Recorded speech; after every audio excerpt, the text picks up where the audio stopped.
Hello.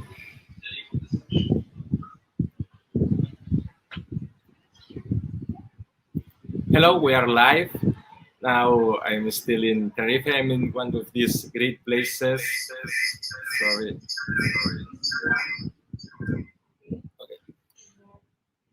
So I'm in one of these dream place hotels, so quite far away from where this video that we're going to share today just happened. This video is one of the probably best conference that John Shook have ever done. It was done in Australia, 2019, just before the COVID. We were there, and we asked John not to talk about Lean, but to talk about why Lean. So how was the birth of Lean?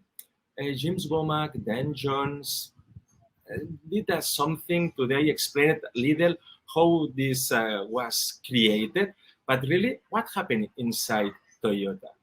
Probably you don't know the history of Jun Shuk. I'm not going to reveal everything, but she's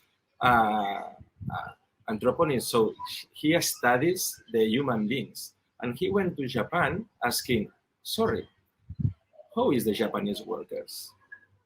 He was very interested on that. He was making a thesis on that. And Toyota replied, okay, we are going to do an exchange. We're going to explain you how the Japanese workers are. If you explain us how to deal with American workers, because it seems that American workers are different. They have unions, they have barbecues, they have a lot of different things. So can you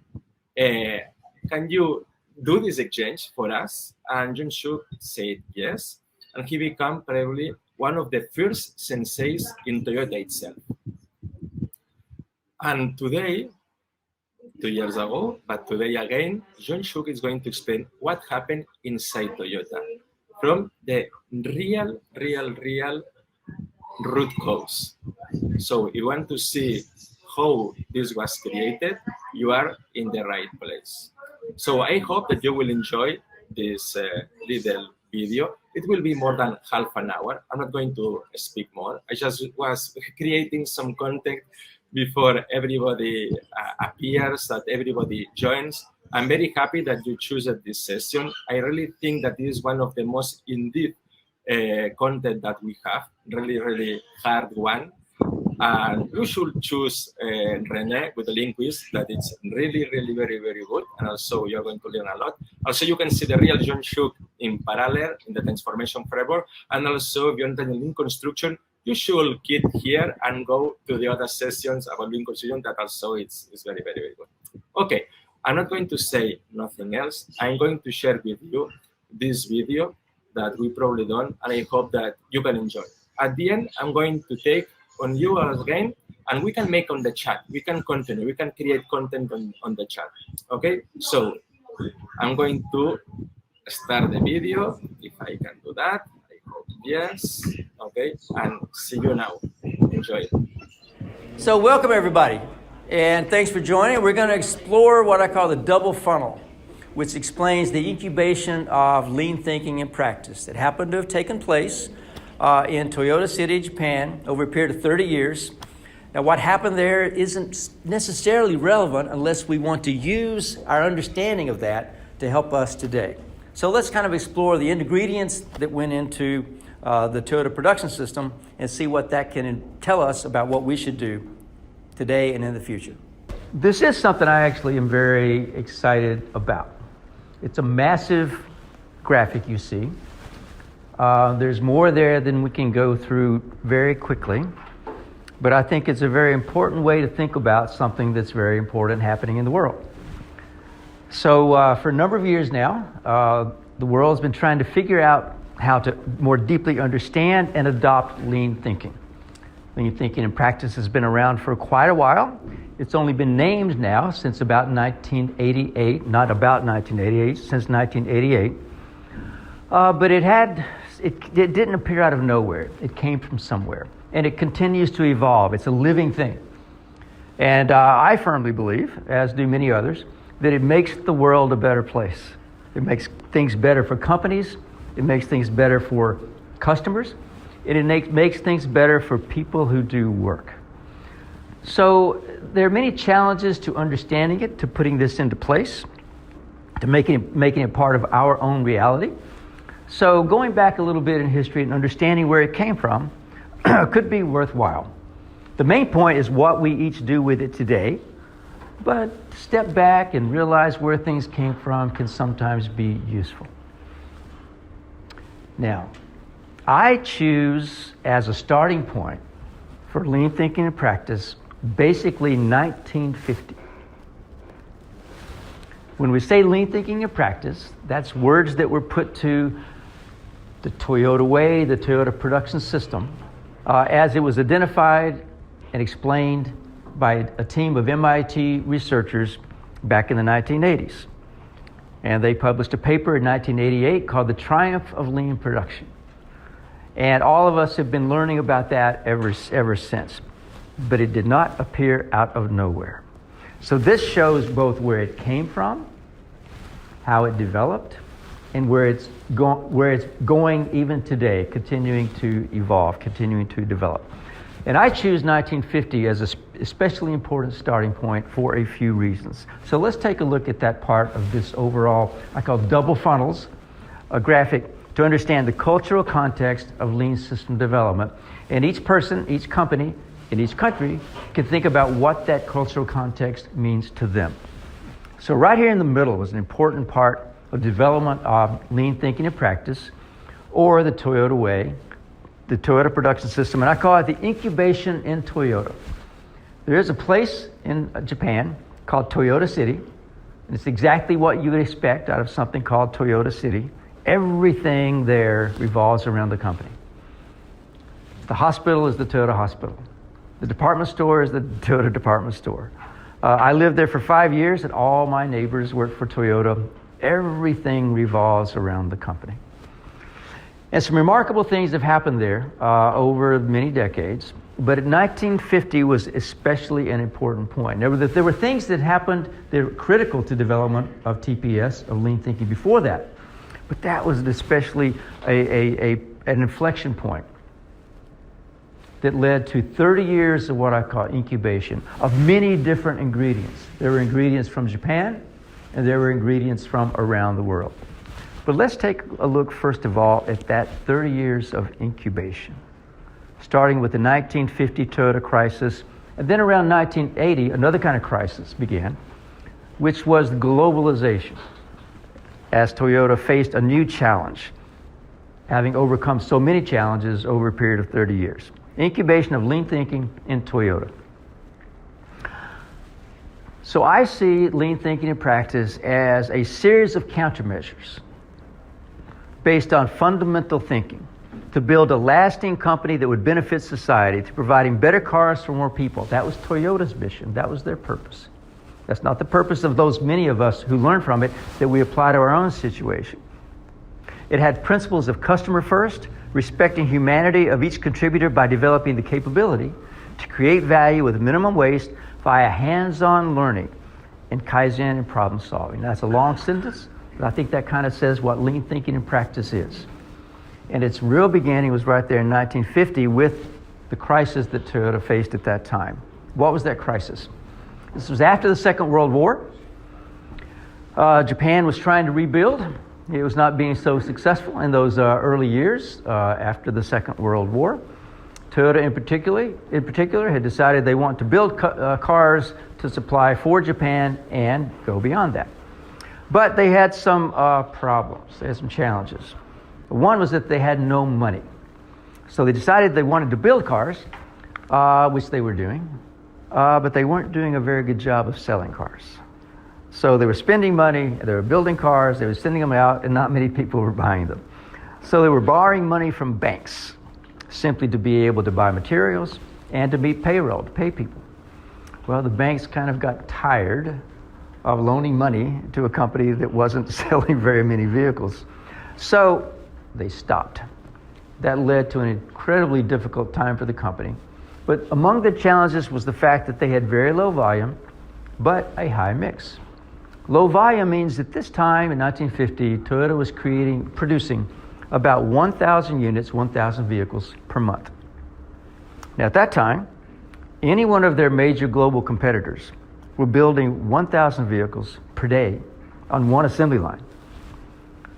Ford was doing that many on one assembly line. GM was doing that many on one assembly line. Volkswagen was doing that many on one assembly line. 1,000 per month.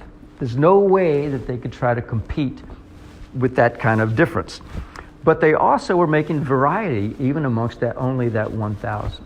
They learned how to make cars by copying essentially the big three, Ford, Chevrolet, and Chrysler in particular. So they'd gone to the U.S., they had bought a Chrysler Airflow and then brought it back to Japan, copied the styling. They had bought Fords, they had bought Chevrolets. So mostly what you saw, the very first Toyota, was a copy of a Chrysler Airflow in the 1930s. But underneath was basically a copy of a Chevrolet chassis and the engine. So they learned how to build cars. But after the war, the company management, the Toyota family, said to the organization, we want to catch up with Detroit in 3 years. In particular, they said this to the product development organization. They said this to the manufacturing organization. They said this to the sales organization. And so while they had copied basically how to build a car company from the big three,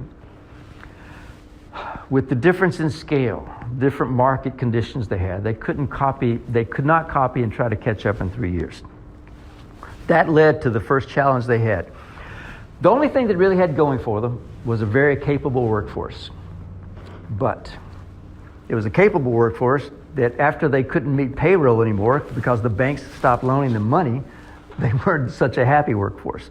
So they went out on strike. A lot of people have the idea that Toyota, as many Japanese companies, have a total alignment and harmony between the company and the union. Well, amongst the many things that Japanese companies, including Toyota, was learning from the United States after the Second World War, included labor management relations. So they copied American labor law, and so the unions were developing, and those unions weren't so happy in general. So when Toyota couldn't meet payroll, the company went out on strike. So over 5,000 workers went out on strike. Toyota then went to the banks, said, could you please loan us money? The company said, well, if you deal with this situation that's happening with your workers, and if you split the company in two, between the manufacturing company and the sales company, then some of the banks agreed that they would loan some money to put the company back on its feet. But to make that happen, they laid off about a third of the workforce. Amongst the third of the workforce that got laid off, that had to lose their job, was the iconic founder of the company, Kiichiro Toyota. So we don't hear about this happening very often, do we? It's an amazing story. Yes, they had to lay off a third of the workforce. The founder of the company, who was worshipped by everyone there, also left. So it was a devastating strike, resulting in this big job loss, and they still didn't know how to design a car well. They still didn't know how to compete with the volume that they were facing from the competition. But now let's try to catch up in only 3 years. So when I joined the company in 1983 in Japan, in Toyota City, I had a chance to actually get to know some of the few people who were still around who remembered those days. They would always talk about those horrendous days of 1950. That was what spurred them to try to create a system that became the powerful system we know that we've been learning from ever since as the Toyota production system. So that included then, and it resulted in the development of some fabulous tools, techniques, and systems and subsystems that we're all learning about. The most famous of those is probably TPS, the Toyota Production System. And that consists of some of these very famous innovations that we all know about. This is when they came about. JIT, just in time. Kanban, standardized work. Kaizen, Andon. These things were innovated into a holistic manufacturing system that allowed the company to be flexible and able to produce different types of models in low volume production. Now, they had learned about flow from Ford already, as the entire world did. So Henry Ford invented flow production in 1914 because he had unlimited demand. He needed to find a way that he could meet that demand, and he did by inventing the assembly line that we all know.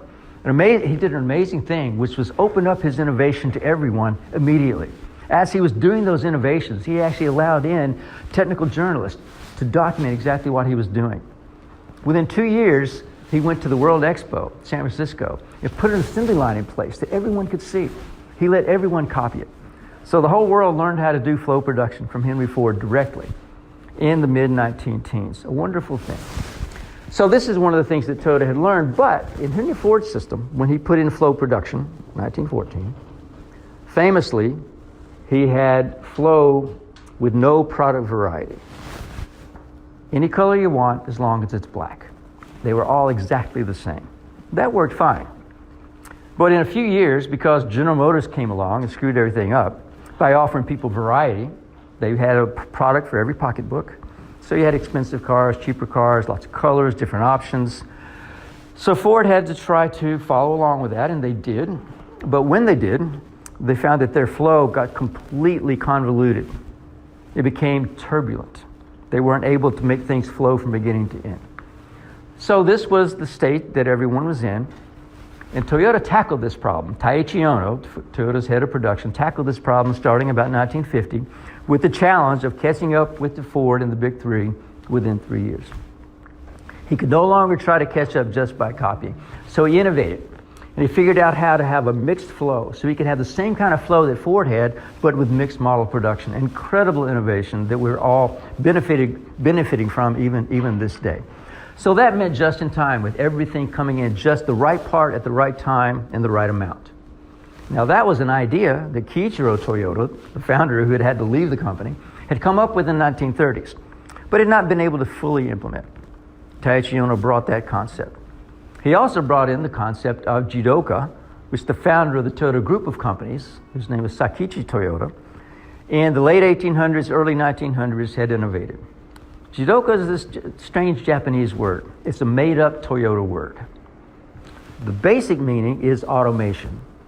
But the way Toyota reinterpreted the Japanese term automation was to add a human touch. It was automation that was to serve people instead of people working for machines. And even today, as we face ongoing greater and greater technology and automation, this is a great philosophy that we can all still learn from. He got a patent in 1902 for this concept called Jidoka, which requires us to build in quality at every step, not to inspect in quality, but to build quality in at each step. And this is to this day where operationally we begin with our lean system development. You can't try to have flow unless you have good quality. You can't have mixed model production unless you have quality built in at each step. Not inspected in, which is what Henry Ford had done. Henry Ford told everyone working on the assembly line, I just want you to build. Don't let the assembly line stop. I don't need your brain, he literally said. I need your hands. Just do the narrowly defined work that we give you. And don't worry about quality, because someone at the end of the line, who's more highly paid than you are, by the way, smarter than you are, they'll fix whatever it is you do wrong. You just build. What Taiichi Ohno and Toyota did was totally turn that on its head. Told the workforce, you don't worry about quantity. You worry about quality. Never let anything that's a bad quality, any defect, escape your workstation. Your customer is the following process. Your job is to give a perfectly completed product to the next process. If you have any problem in doing that, you let us know. You stop the line right now. So he gave the workforce responsibility for quality, not just for quantity. If we need more quantity, we'll make sure that happens by adding more capacity, whatever we need to do as management. Your job is to build in quantity. So that was a way of embodying this idea of Jidoka at every single process. So that's still something that we can use and do use today when we bring in lean thinking and practice anywhere. So that's the and-on. So if you are bringing the Jidoka process in on a production line, means any worker can spot a problem. Whenever they spot a problem, they know exactly what to do, which is to reach up overhead and pull a rope. That rope will send a signal to someone who will come help within your job cycle. It completely turned on its head what Henry Ford had done. If you look today at an assembly line, it doesn't look so different than what Ford did in 1914. But if you look underneath, it's completely turned upside down. This is what Toyota did. This is what Taiichi Ohno did, starting in about 1950. And then he gave each worker some standardized work so that they knew what they needed to do exactly. They were trained in that so they could be successful every time they did their job. And they were given the skills and the empowerment to be able to make changes in their work, to solve problems, and to do Kaizen. And this was part of the new agreement between the company and the labor union at that time. Toyota said after they laid off a third of the workforce, as the workforce was coming back, they sat down and came to some very tough agreements. Toyota said, we will do everything we can to never lay off anyone again. In exchange, we want you, the labor union, the workforce, to agree to support Kaizen. And they agreed. And not only was it a good thing for them to support Kaizen because it makes the company stronger, as it turned out, that turned out to be something that would empower, that would fulfill each worker, because now everyone is contributing their brain to their work, not only their hands. So incredible things were happening all around 1950. At the same time, to make this JIT thing work, of just in time, Taiichi Ohno innovated this idea of a Kanban, which is a simple card or some means by which the following process knows what to make based upon what, not just what comes to them is pushed to them, but the following process determines what the previous process will make. So he started learning about that in the machine shop. People think now that just in time and all this is something only for large production assembly line. He was the machine shop manager at the time, actually. And he was trying to figure out how he could get people to stop producing so much waste. He saw workers operating a machine over here, another one operating over here, everything isolated islands, everyone making as much as they could possibly make, and often making the wrong thing. So he tried some things where he just said, I want you to only produce when you see an empty basket beside you. So the following process, he said, whenever you need something, some materials, you go to the previous process to get what you need. Then you take that away and you do your work. Then the previous process knew what to make, simply to fill up, in that case, not a card Kanban, but actually a bin, so they knew what to make. So everyone knew what to make when, and they knew never to overproduce. So all these innovations started in about 1950. Some of them had already started in the late 1940s. But through this incubation period comprised the Toyota production system that informed what we think of as lean production. But that wasn't the only innovation that was happening in the company at that time. Less famous, but just as important, is the Toyota production system, TPDS. So also in 1950, the company realized that, we can't just keep selling trucks. The passenger cars they were making at that time were based on trucks. So it had this big frame, they were heavy, they weren't very suitable, they weren't very comfortable. So he charged the people that worked in product development the same thing that he did with Taiichi Ohno, which was to come up with a new passenger car that would appeal to the population in Japan. So Taiichi Ohno is very famous, the inventor of TPS. Famous for being very demanding, for being very innovative. In the meantime, there was a guy over in product development who was just as innovative, just as kind of crazy, just as demanding as Taiichi Ohno was. His name was Kenya Nakamura. And he was so passionate, but also, like Taiichi Ohno, demanding, that he at various times would get fired by the company. And he would get demoted from being a manager. And then he'd be a member of the labor force again, but the union didn't like him, so they wouldn't let him come to the union meetings. But he would still keep going to work and work on developing this next crown. The product that he started working on was released in 1955. And he was chosen for this job to be the head of product development. He was not a product developer. He was a production engineer. So there's an insight even right there. It says, we only want to develop products that we can make. So by having a production engineer in charge, that was someone who's going to have the mindset to make sure that the things that we develop we will actually be able to make with high quality. So the work that Kenya Nakamura did starting in 1950 was just as important and dramatic as what Taiichi Ohno was doing. Around the same time, Toyota had to start thinking about how we develop people. If people are going to be doing Kaizen, if people are going to be thinking about how to make their job better, we need to make sure that they understand their jobs very well. So they used some things that they had learned from the United States, training within industry. So everyone was trained in how to do their job well. They had a job breakdown, so they knew the elements. But they were also trained and job methods so they could analyze that job to try to improve it and make it better. And as Toyota brought in their standardized work and Kaizen methodologies, they combined with the training within industry methods that they got through the United States, they came out with a means by which people could be involved in their work far beyond anything that had been seen before. And to this day, organizations struggle to get that kind of engagement and that kind of capability development amongst their workers, including frontline workers. It's not just engineers, not highly paid people, but the frontline workers, who, by the way, are essentially as highly paid as those engineers. When I worked for Toyota in Japan in the 1980s, I was amazed when I finally got to know some chief engineers. I found out that the foreman who built the cars in the factory made as much money as the chief engineers who had designed the car. It's a system by which you're a citizen of the company. You're not just being paid, you're not just buying and selling time, you're a citizen of the company. That frees people to know that they can make improvements. They're not going to lose their job. They work for the company, they're a member of the company. It's true membership. And so they can be engaged in helping make the company more successful without fear that they're going to lose their job ever again after 1950. And since that time, Toyota has not laid anyone off. There's no other car company in the world that can come near to making that kind of statement.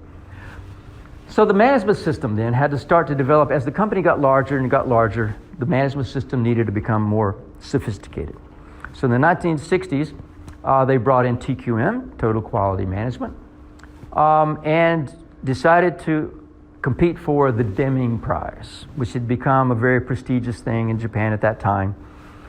And other companies that were applying to do this. So by bringing in total quality management was a way for each manager to learn how to fulfill their role, to be able to build in quality, to create a quality organization, and to be developing the people on their teams, no matter what part of the company they worked in, to be able to do their work and improve their work and make ongoing Kaizen all at the same time. In the late 1960s, you see OMCD is supplier diffusion. In the beginning, Taiichi Ohno worked mainly inside the plants of Toyota so that everyone learned how to do standardized work. They learned Kanban. They learned how to build in great quality. Eventually, of course, since it's a just-in-time system, the reliance on suppliers is critical to what this overall system is. It's an overall ecosystem where suppliers are engaged in part of this as well.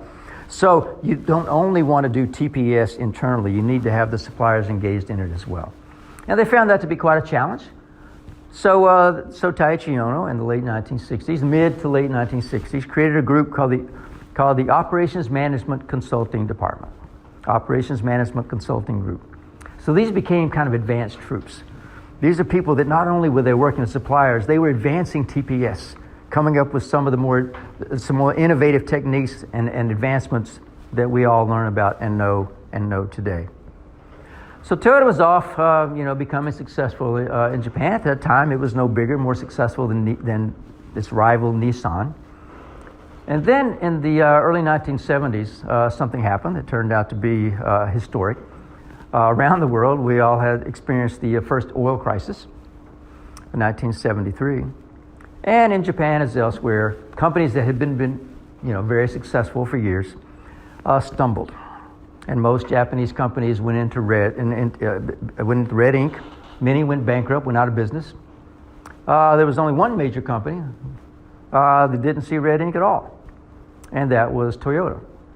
And that was the first time that Toyota was noticed inside Japan as something's going on over there. So first, they thought, the tax authorities thought they might be cheating.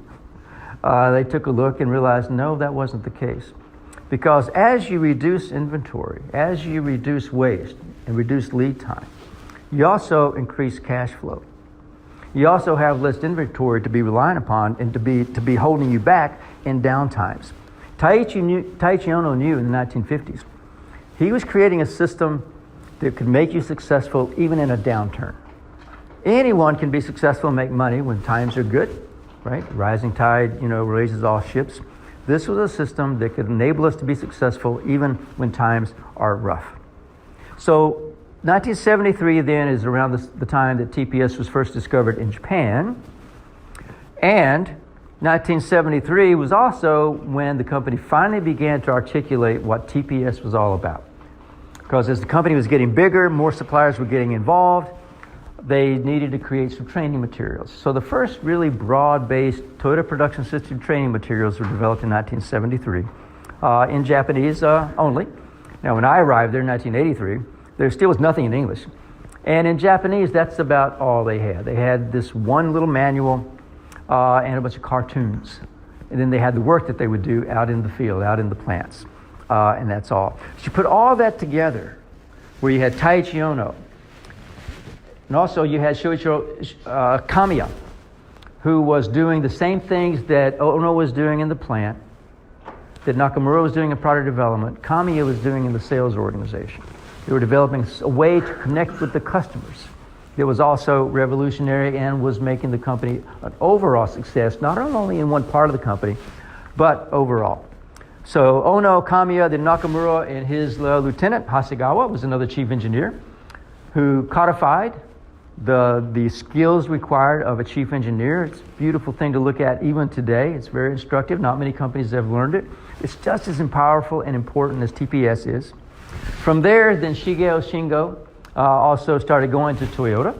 And it's famous that Shingo is famous, of course, for innovating SMED, single-minute exchange of die, quick die change. What he did for Toyota was actually, in some ways, more important than that. He taught basic industrial engineering, something called the P course, production course, productivity course, to every Toyota engineer.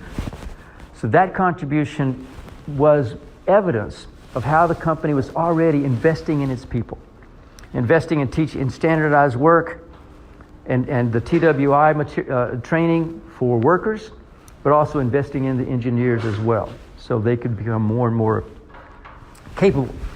Then OMCD, where you had a couple of dozen people who were really taking TPS to further advances. Then sharing that throughout the organization with the TPS training materials. And finally, in 1977, for the first time, there was something written in English. They wrote a paper that is still available that explains in the most beautiful way, where it talks about two pillars of the Toyota production system: just in time, and the other one is called respect for human system. This idea that each person will build in quality, own the quality that they produce for the following process. It's their customer. It's not just a technical quality system. It's something that respects the humanity of each person by saying each person can have pride in the work they do, so they never pass on a defect for building in quality. So the first way that Toyota described its system of having two pillars of just in time, the other was respect for humanity system, built on a foundation of stability with standardized work and Kaizen to achieve the goals of low cost, high quality, and short lead time. And I think another thing we'll want to think about as we think about how this is unfolded over the years is the importance of those three goals. Now you add to those safety and development of people. Those things are also critical, but in this first iteration of thinking about cost and quality, the fact that you're also concerning yourself with time. So how long do things take? How long should things take? So those are the things that define the system that was developed during those 30 years of incubation in Toyota City that have since then been able to explode and continue to evolve. Okay. So that was a quick look at kind of the 30 years incubation. There's a lot more to say about that. We could dive into each piece of it, which I think we will do. But now let's just kind of turn our attention to kind of another chapter. So that was the incubation of lean thinking in Toyota. It was really a series of countermeasures based on fundamental thinking to address situational challenges. Often we kind of forget that. We look at the results of what they put together and try to copy those things. What we really need to copy is the thinking, the fundamental thinking, and the approach of how we want to address problems that can make us better.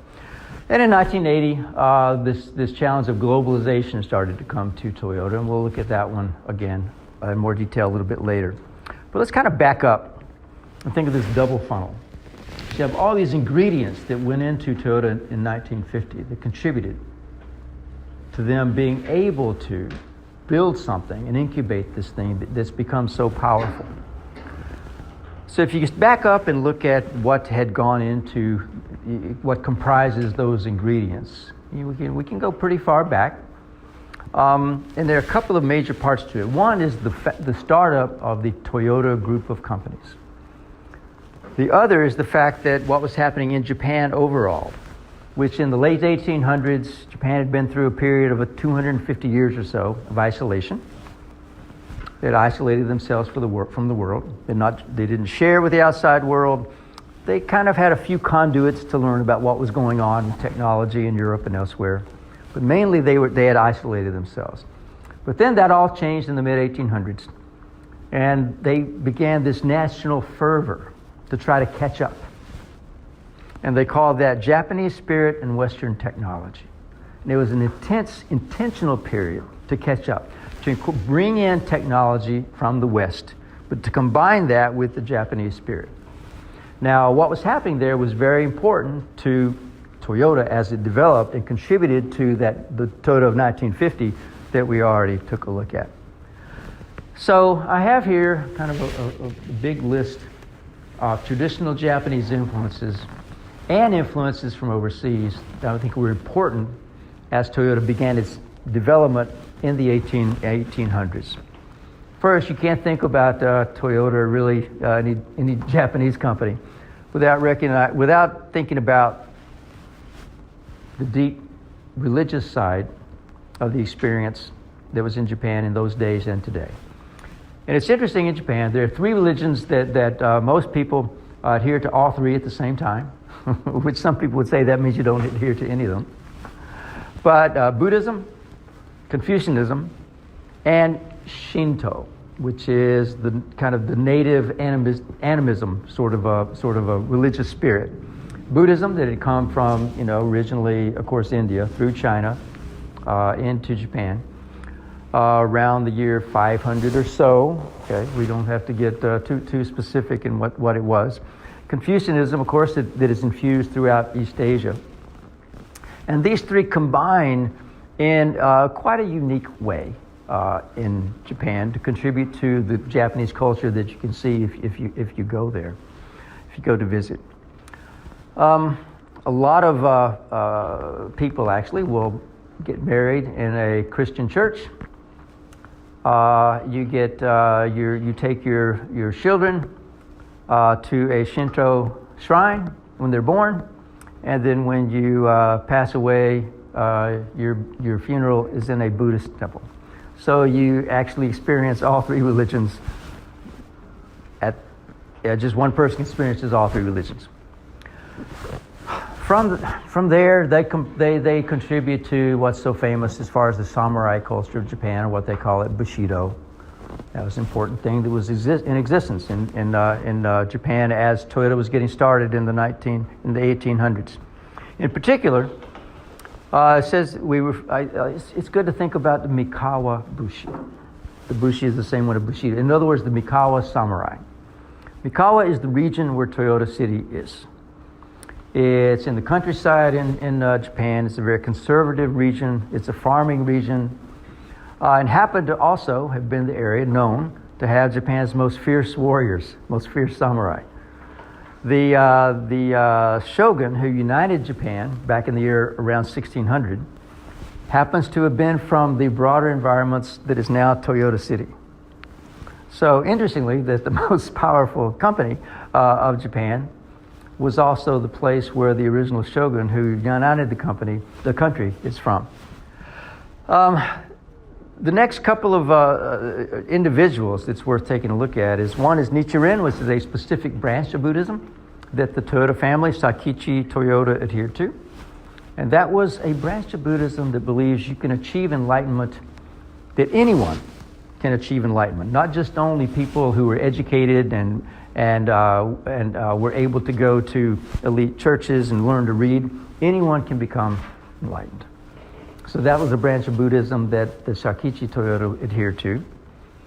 And then this character named Ninomiya was a peasant who had become famous throughout Japan in the mid-1800s. And he was an inspiration to Sakichi Toyota.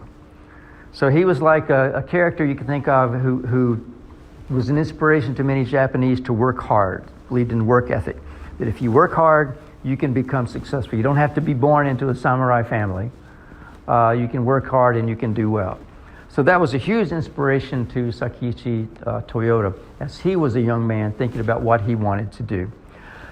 Some other traditional Japanese cultural elements. One is called Iyamoto. What that means is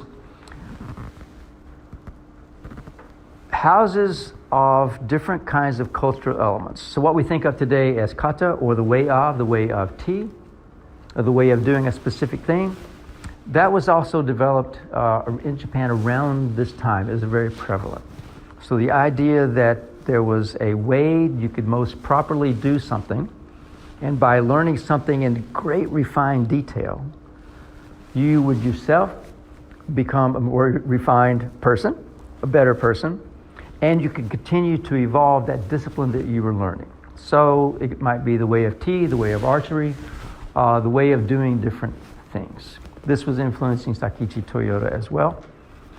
Another one is Wabi-Sabi, which is an aesthetic. So we know about how in Japan there's a very simple sort of aesthetic. So if you look at buildings, there's a simple lines, and this comes from this idea, this notion in Japan called Wabi-Sabi. Another is merchants, they call Sampo Yoshi, or the three goods. So there were merchants in Japan at that time thought any company not only sold goods so they could get rich, that you wanted to be able to provide for your customer, for your community, and then finally for yourself. So there were three goods. You could profit, but you need to make sure that your customer profited first and your community profited as well. And the artisan's monozukuri. So monozukuri means making things. And making things with this notion of monozukuri is almost like a religion in Japan. There's so much attention given to how we can become a master of any kind of a craft. This was also something that was developing around this same time. And the last Japanese cultural characteristic that I think is worth mentioning when we think about contributing to the ingredients that made Toyota in 1950 is one is called Terakoya, which means they are temple schools.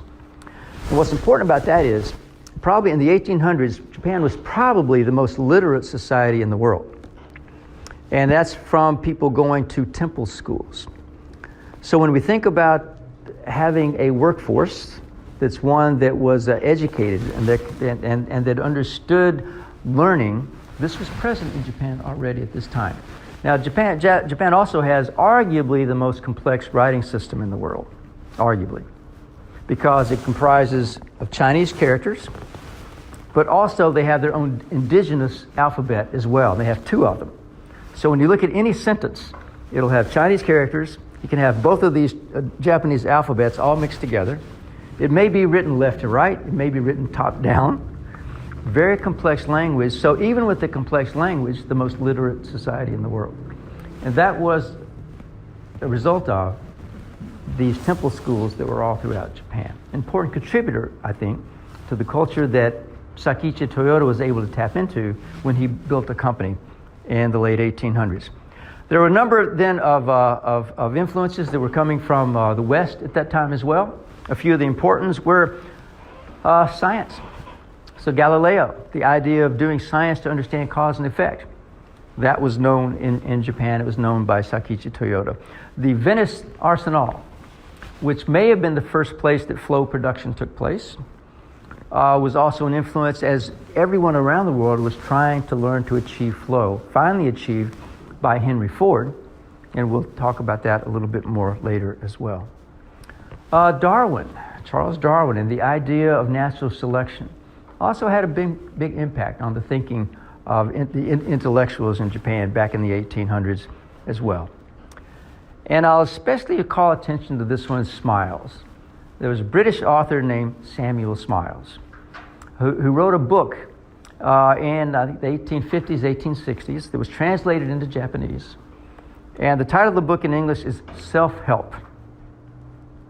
So the idea that anyone could, through effort, become successful was an important influence on Japan as a whole, but on Sakichi Toyota. So this was one of his favorite books. So Samuel smiles and as an inspiration to a work ethic coming from from England at that time, and then also this other one up here, Ninomiya, who was simply a peasant who became successful and famous throughout Japan, were important influences on Sakichi Toyota as he thought about what he wanted to do as a young man. Finally, John Dewey, and his articulation of the scientific method and that of learning through doing was because this was in the late 19-teens, around 1920, was also becoming famous in the United States and globally. And he visited Japan, giving a series of lectures around 1920. And so this scientific method we can see throughout Toyota's way of working. Improvement, have a standard, improve that standard is something we can see coming into being incorporated in Toyota as well. So finally, this Japanese spirit in Western technology, so the Meiji era, there was the era in Japan at that time, importing Western education and technology, combining these things with Japanese culture, led to this soup that was what Sakichi Toyota was living in the 1800s. So then Sakichi Toyota decided that he wanted to make a company. And at that time, the biggest industry in the world really was textiles. And it was a huge industry in Japan. And his mother had been operating a manual loom, something he had seen as he was a young boy. And he also went to an international exposition that was in Tokyo in 1888. And he saw all these amazing Western machines, European and American machines. And he said, I want to do that. I think we can make our own machines. I think we can make our own industry with our own hands.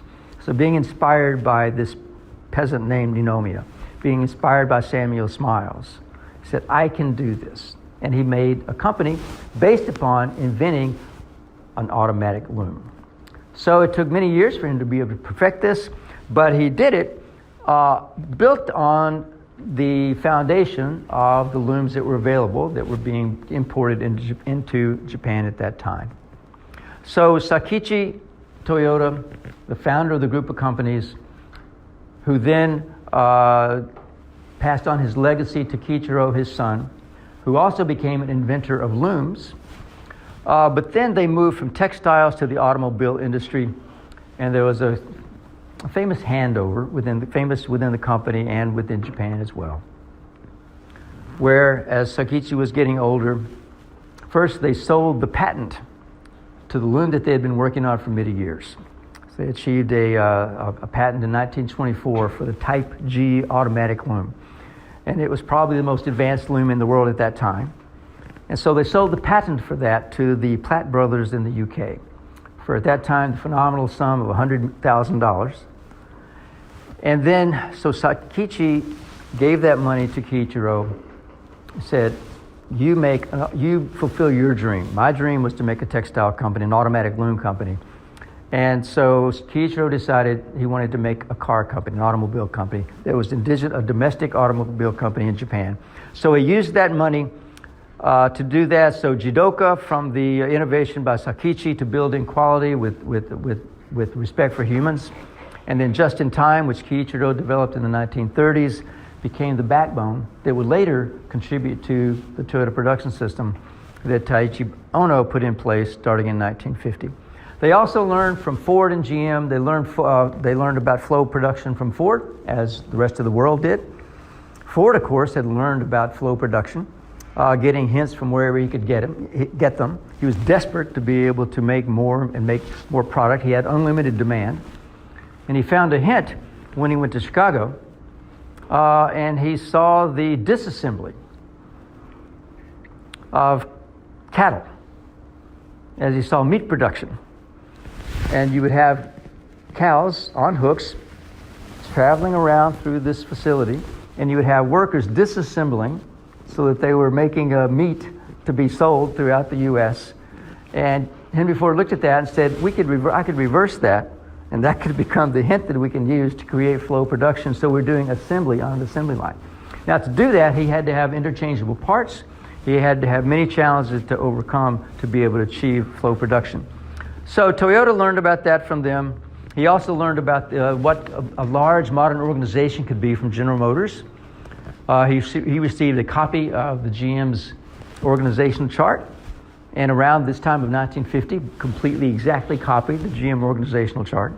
We still see companies today who reorganize to try to make themselves better. You know, it's not really the organization, it's the software by which we make it work. So if you look at Toyota as an organization, it looks pretty much like GM on an organizational chart. But they managed to work, instead of working in silos, to be able to work in teamwork. It's the software that brings an organizational chart to life, which is the important thing. Also learned a lot from German aerospace.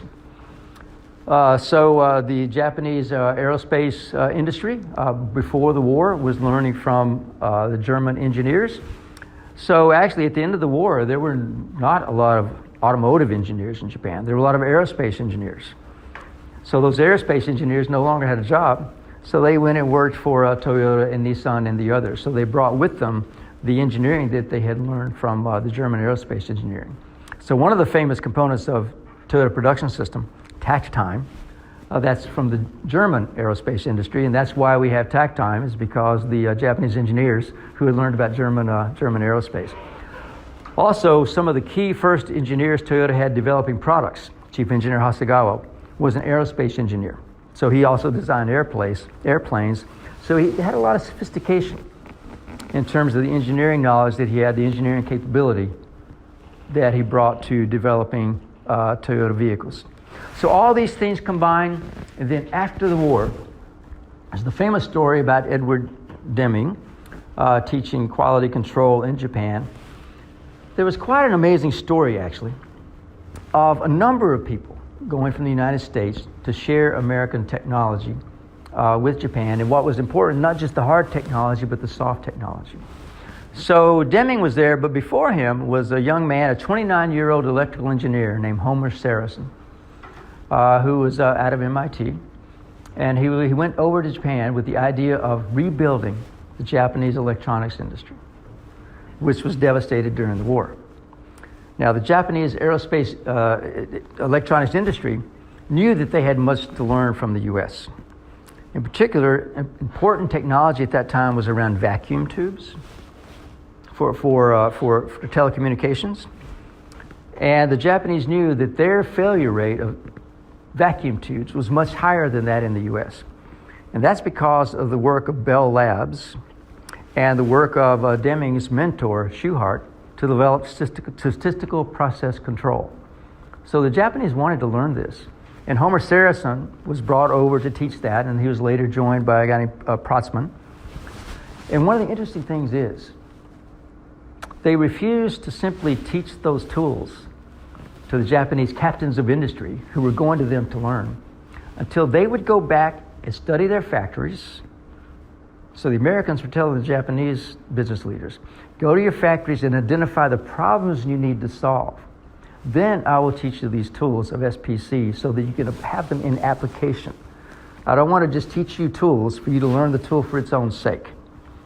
So this lesson that we now often think of is one that we get from Toyota, about applying things, making sure that every tool is actually used for some purpose to solve a problem, was something that was being encouraged and in fact demanded by this young 29-year-old electrical engineer from the United States in the late 1940s.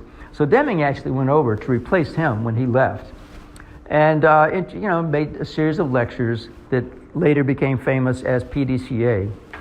The PDCA Plan, Do, Check, Act was actually a reconceptualization that some of the Japanese there did based on his lectures. He never said the words PDCA. He didn't actually teach that the way we usually think of it.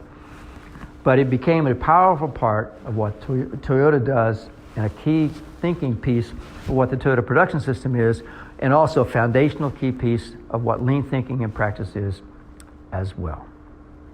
So there's more, of course, we can think about the ingredients that led to the Toyota of 1950, that then incubated those ingredients. Think of it as a pressure cooker. You have all these ingredients, and now we're going to cook those And that developed the Toyota production system that after that exploded into lean thinking and practice that is now developing in further and further ways around the world. So that takes us up through understanding the major ingredients that contributed to the Toyota of 1950 that then went through a 30-year period of incubation or being cooked that led to the development, the mature Toyota way that we all know and that we interpret as lean thinking and practice that we're now making our own. It's not something that we want to just copy from what Toyota did, but we're able to learn from what they were able to develop over 30 years. And now, next time, we're going to think about how that's diffused and how it continues to evolve and become something more and beyond just what Toyota is and does. We know that it was born out of the automobile industry. But now we can see it in place in city government. We can see it in place in digital industries. We can see it in place in industries so far, in types of work so far from just automobile factories like as Toyota has. And that's what's so powerful about it is the potential that we can use it anywhere. But learning and understanding those 30 years of incubation and the specific ingredients that went into it I think is instructive for us so that we don't just copy the solution they came up with, that we address the same kind of problems that they had, but addressing our problems by using the same basic fundamental thinking. Thank you.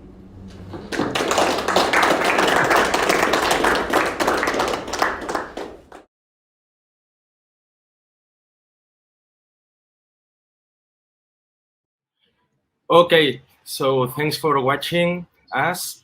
And now I hope that you enjoy it. There was a lot of insights here. And I hope to see you again in the next sessions. So now we're going to start the stream on healthcare. So I'm going to join you here in the Netherlands case on healthcare. So see you soon. Bye.